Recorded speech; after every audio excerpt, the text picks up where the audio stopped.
Kemudian kita lanjut. Nabi pun ke Sidratul Muntaha. Sidratul Muntaha itu banyak yang menjelaskan, kita baca-baca sajalah di referensi-referensi yang ada, bahwa Sidratul Muntaha itu kayak pohon yang besar, ya, pohon yang besar, yang teduh, yang luar biasa. Maka Nabi di situ, di bawah pohon itulah, di Sidratul Muntaha, tidak sampai naik di tempatnya aras, di arasnya Allah.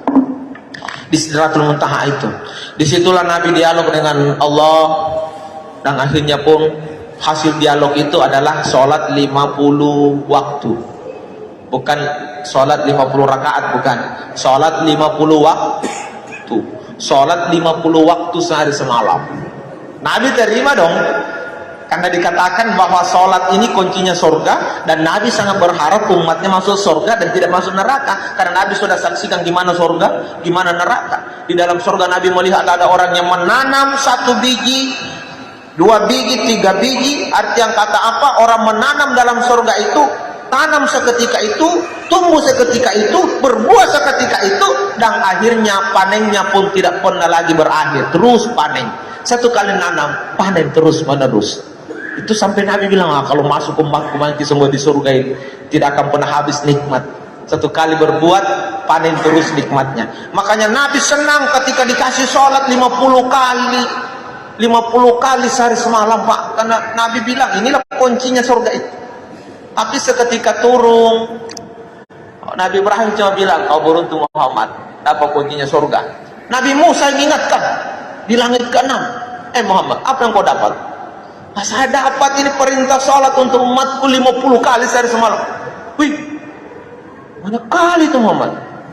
Umatmu nanti kecil, kutu lagi. Kau nanti umatmu kecil, kutu pun tidak mampu.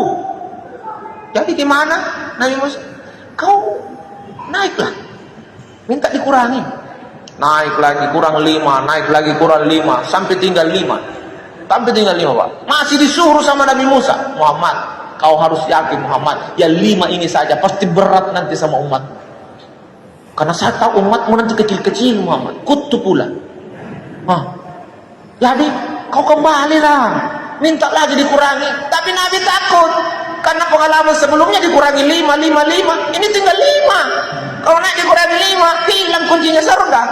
Nabi katakan, tidak apa-apa, ini 5 sudah saya yakin, ini 5 saja. Dibawa dan 5 ini terbukti betul sampai sekarang cuma 5 waktu sehari semalam, Pak. Masih banyak orang tidak mampu. Tapi bukan orang di sini. Orang di sini saking cepatnya lagi sholatnya itu mau teknis saja. Jam 3 sudah hantam asar, Pak.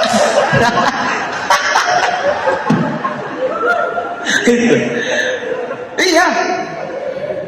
5 waktu saja ini banyak orang kutu, Pak, malas luar biasa deh.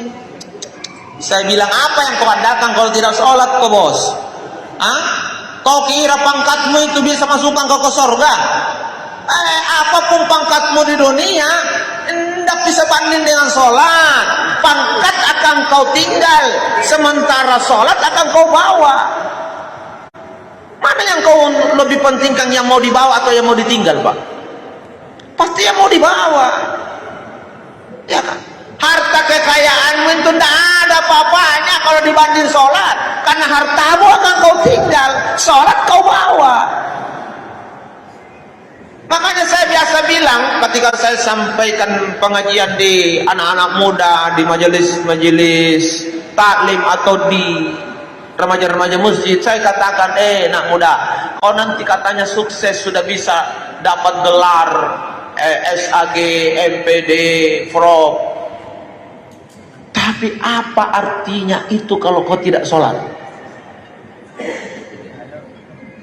Adakah nanti di hari kemudian kau akan dimasukkan ke surga hanya karena kau dapat gelar PROP? Tidak. PROP tetap ditanya sholatnya. Yang PROP saja ditanya sholatnya, apalagi yang tidak tamat SD. Ditanya kita tentang sholat, Pak. Sholat. Maka jangan main-main dengan sholat. Sampai Nabi tegaskan itu supaya kita yakin bahwa sholat ini penting, Pak. Man taraka sholat, kata Nabi, siapa yang meninggalkan sholat, faqad kafara jihada, maka sesungguhnya dia sudah kafir yang nyata. Ini Nabi yang sampaikan ini supaya kita semakin yakin bahwa saya tidak boleh tidak sholat karena saya muslim. Pembeda kita dengan kafir, pembeda kita dengan musyrik adalah sholat. Sholat, Pak. Innal bainar rajuli wa bainas syarqi wal kufri taraka shalah. Yang membedakan kita ini muslim dengan orang musyrik dan orang kafir adalah ketika kita meninggalkan sholat. Sholat, Pak. Jangan main-main dengan sholat. Ibu sibuk apapun, sholat. Saya berharap setelah peringatan Isra Mi'raj kita semakin giat untuk melaksanakan sholat pada waktunya. Ingat itu, sholat pada waktu, dan sebaiknya berjamaah. Katanya Pak Kepala Badan sudah disiapkan tempat berjamaah, masih banyak lagi yang bikin tempat sholat lagi di ruangannya. Apa salah orang sholat sendiri di ruangan? Tidak, mending sholat sendiri daripada tidak sholat. Tapi sebaiknya kalau bisa berjamaah. Kenapa mau sendiri? Nah, kita sudah sering pasti dengar ceramah sholat jamaah itu 27 derajat lebih tinggi daripada sendiri. Yang kedua, berjamaah itu lebih aman, lebih akurat, jauh dari kesalahan. Kalau sholat sendiri salah ki, lupa ki, siapa mau ingatkan ki? Nah, saya yakin orang yang rajin sholat sendiri pernah mau salah hitung. 3 rakaat amin yo, 4 kan? 4 kapang 3. Nah, kalau orang malas, Pak, ketika antara 3 dan 4 pasti dia ambil 4 karena orang malas mantung. Padahal kalau bimbang antara 3 dan 4, yang kita harus ambil yang 3. Makanya harus ada sujud 2 kali sebelum salam untuk menormalkan kembali, yang kalaupun lebih mengurangi untuk cocok. Mengerti itu? Makanya kalau tidak mau bimbang 3, 4, 3, 4 kalau zuhur berjamaah. Masa 30 orang berjamaah semua lupa? Setengah ngasih kabus. Saya yakin di antara 30 jamaah belakang ada kaum yang ingat, salah ini. Pasti tidak bilang subhanallah. Nah, supaya sadar imam, oh iya salah betul. Karena imam pun kalau salah itu, Pak, ada tuh jadi pikirannya. Salah kapan ini? Ku coba mami dulu berdiri. Kalau berdiri ya, tidak ada bunyi-bunyi, berarti cocok ya. Begitu imam, makanya kalau imam itu salah, ada rasa gitu, Pak. Kalau ada iman tidak pernah merasa salah, imannya ini mungkin tidak sadar. Jadi makanya kalau imam itu kamu merasa ada nih suara subhanallah, aku bilang memang di salah ini. Turun kita tidak pun berucap bilang aku bilang memang salah, nanti saja salah. Langsung dia cari posisi yang benarnya. Kalau memang sudah lewat rakaatnya, dia akan langsung duduk untuk tahiyat gitu. Jadi itu enaknya kalau berjamaah. Makanya kenapa tidak ada kantor, Pak? Yang ada di dalam kantor itu cuma kepala saja. Ada kantor, Pak, yang cuma kepala, tidak ada karyawan, tidak ada pegawainya. Apa mau bikin apa sendiri? Tidak enak, Pak, kerja di kantor, tidak ada teman sendiri. Seperti itulah berjamaah, Pak, enak. Saling membantu, saling mengingatkan dan seterusnya. Maka harapan saya, bapak-bapak, ayo rajin berjamaah. Kalau ibu-ibu sholatnya tidak berjamaah, tidak ada masalah, tidak ada tuntutan. Ibu mau berjamaah silakan. Tidak berjamaah itu pun lebih baik. Karena sudah dikatakan bahwa sholat yang terbaik bagi perempuan adalah sholat di rumahnya. Dan yang paling terbaik adalah sholat dalam kamarnya. Maka kalau ada bapak-bapak yang berjenggot, bapak-bapak yang berkumis, selalu sholat dalam kamarnya, maka dia bapak-bapak yang salah kostum. Harusnya pakai kudung kok.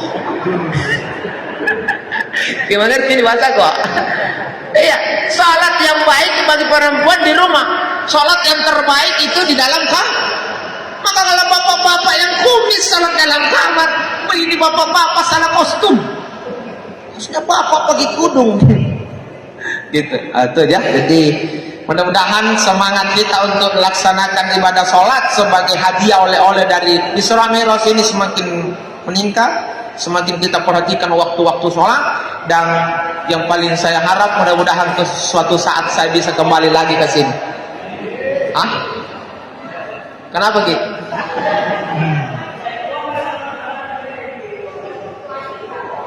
Begitu. Saya berharap mudah-mudahan suatu saat saya bisa kembali lagi ke sini untuk bawa ceramah apalah nanti. Berharap, bukan minta dipanggil, nah. Beda akan berharap dengan minta. Saya cuma berharap saja. Karena saya bilang panggil Kak. Ya gitu. Dan pertemuan kita di hari ini adalah pertemuan yang pertama di tempat ini. Dan saya berharap pertemuan pertama itu berkesan sebagaimana Bapak mengatakan yang paling berkesan adalah pertemuan yang pertama. Itu insya Allah. Dan saya doakan kita semua panjang umur, sehat walafiat. Yang paling tidak suatu saat kita semua husnul khotimah. Saya Abu Aslawan, Ustaz Abu Asrar Subhanallawan dari Jakarta, Jalan Kelapa di Talat-Talat, Kecamatan Gelesung, Kabupaten Tegalan, Provinsi Sulawesi Selatan, Negara Republik Indonesia.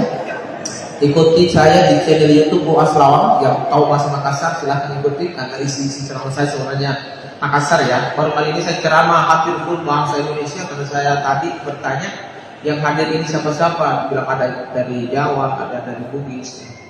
Padahal saya bicara Makassar asli Pak. Sampai saya dikasih julukan itu. Sampai saya dikasih julukan itu Ustadz andalannya Makassar karena bukan berarti saya paling hebat di Makassar Pak. Tapi kenapa saya disebut Ustadz andalannya Makassar? Karena saya bilang penceramah yang selalu pakai bahasa Makassar. Ya. Dan saya ini penceramah